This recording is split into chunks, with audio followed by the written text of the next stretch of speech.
Hai guys, welcome back to my YouTube channel. Di video kali ini untuk pertama kalinya saya akan membahas tentang Microsoft Excel. Sebelumnya ayo klik tombol subscribe di bawah dan bunyikan loncengnya supaya kalian tidak ketinggalan video-video berikutnya. Dan jangan lupa like, comment, and share video ini ya. Dalam video kali ini saya akan membahas beberapa trik dalam rumus Excel yang bisa dikuasai dalam waktu 5 menit. Dan formula yang akan kita bahas adalah sum, count, dan average. Jadi perhatikan video baik ya supaya kalian lebih paham tentang Excel. Di sini di kolom total ini kita menggunakan rumus sum. Jadi formula sum itu berfungsi untuk menghitung keseluruhan jumlah nilai dalam satu range. Jadi di sini untuk sekalian kita mengerjakannya kita blok semuanya ya. Dari 1 sampai 6 itu, setelah itu sama dengan sum D4 E4 langsung CTRL enter, maka akan secara otomatis semuanya dihitung. Simple kan? Untuk mencari rata-rata kita menggunakan formula average. Jadi kita ambil average dari D4, sel D4 ke E4, langsung setelah itu CTRL enter, maka akan secara otomatis terhitung semuanya. Dan untuk hasil di sini kita akan melihat apakah peserta ini lulus atau tidak. Nilai kriterianya 80 ya, di atas 80. Jadi di blok semua kolom hasilnya. If ambil dari sel G4 rata-rata kurang dari 80, maka tanda petik 2 TL. Jadi untuk huruf itu kita harus menggunakan petik 2 supaya dia bisa membaca ya. Setelah itu petik 2 L. Setelah itu kontrol enter, maka akan terhitung secara otomatis. Jadi rumusnya seperti tampilan ya, tampilan di situ. Jadi bisa ikuti seperti ini. Di sini kolom keterangan ada dua versi, secara lookup dan VLOOKUP. Secara lookup itu kita menghitung tabel yang bentuknya horizontal. Jadi seperti ini formulanya. Di kolom keterangan lookup kita blok terus sama dengan lookup. Kita ambil aja nilai rata-rata ya. Sebenarnya bisa juga dari nilai UAS, ekonomi atau statistik. Seperti itu, tapi kita di sini contohnya ambil aja. Jadi lookup sel G4 terus F10 ke J12.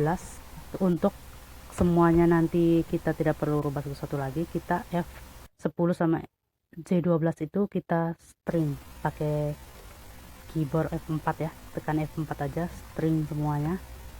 Terus baru angka 3 belakang itu menandakan kita mengambil baris keterangan ya dari tabel yang paling bawah itu ya, seperti itu. Sama juga caranya untuk keterangan VLOOKUP ya, tapi keterangan VLOOKUP-nya ini tabelnya harus bentuk vertikal. Jadi kita harus merubah tabel horizontal ke tabel vertikal.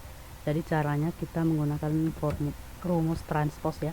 Jadi kita blok semua tabel yang paling bawah itu, nilai huruf keterangan kita blok semua. Setelah itu Ctrl C, terus letakkan kursor di tempat yang kita mau tempatkan tabel baru. Kita letakkan di sel baru.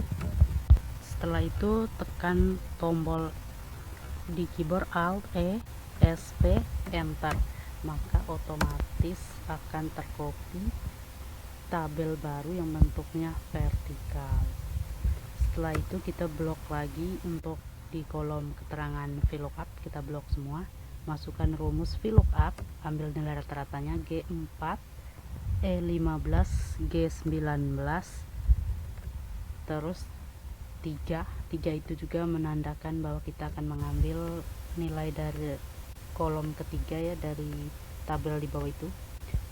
Terus CTRL enter, maka akan menampilkan datanya. Sekarang masuk ke formula count. Count itu digunakan untuk menghitung sel yang berisi angka ya, jumlah sel yang berisi angka. Kalau counta itu bisa angka, bisa huruf. Jadi contohnya seperti ini, sama dengan counta C4 sampai C8 enter, hasilnya 5. Jadi counta itu bisa menghitung huruf sama angka. Kalau count itu hanya dia bisa menghitung jumlah sel angka saja, kalau huruf dia tidak bisa ya. Seperti itu contohnya. Jika count digunakan untuk penjumlahan huruf, maka hasilnya akan 0. Seperti itu ya. Untuk menjumlahkan perempuan atau laki-laki dalam tabel ini kita bisa menggunakan formula COUNTIF. Terlebih dahulu kita blok semuanya, perempuan dan laki-laki, baru kita tulis rumusnya COUNTIF, jenis kelamin di blok semuanya, dan jangan lupa string ya, menggunakan F4. Baru kita masukkan kriterianya, misalnya P untuk perempuan, baru Ctrl Enter. Maka datanya seperti ini, dan di laki-laki kita bisa merubahnya, di kriterianya kita rubah menjadi laki-laki, baru Enter. Lebih gampang kan dan lebih mudah. Dan untuk lulus atau tidak lulus juga kita menggunakan rumus yang sama juga, COUNTIF. Jadi kita blok di keterangan hasil itu, kita blok pakai COUNTIF juga, terus kriterianya kita menggunakan L atau TL, jadi Ctrl Enter. Dan tidak lulus kita rubah menjadi TL. Maka seperti itu lebih gampang dan mudah dan mempersingkat waktu ya. Ada juga cara lain dalam menjumlahkan total, rata-rata, maksimum atau minimum, atau yang lainnya, dengan cara kita menamai tabel. Cara menamai tabel adalah dengan kita memblok lokasi data yang akan kita jumlahkan. Kita blok semua, terus kita ganti namanya, yang paling pojok atas kita ganti misalnya dengan nama data 1, terus enter. Jadi tabelnya sudah diberi nama tuh, jadi kita dengan mudah itu mengerjakan total, rata-rata, maksimum, minimum, lebih mudah lagi dan lebih gampang. Untuk mengerjakan total kita sama dengan sum data 1, langsung aja data 1 enter. Terus rata-rata juga sama dengan average data 1 enter. Maksimum minimum juga sama seperti itu sih. Jadi cara pengerjaannya lebih mudah dan lebih gampang ya. Jadi tanpa kita harus memblok lagi kan, ini lebih mudah dan lebih gampang seperti ini. Jadi saya sarankan untuk memperhatikan materi ini dengan baik-baik ya, supaya dapat mengerti dengan baik pula. Oke, untuk materi sum, if, count, dan average sudah selesai ya guys. Jadi minggu depan kita akan belajar tentang count if, count ifs, sum ifs, average if, average ifs. Jadi jangan lupa subscribe ya, dan like, comment, and share video ini. Dan jangan lupa semangat belajarnya.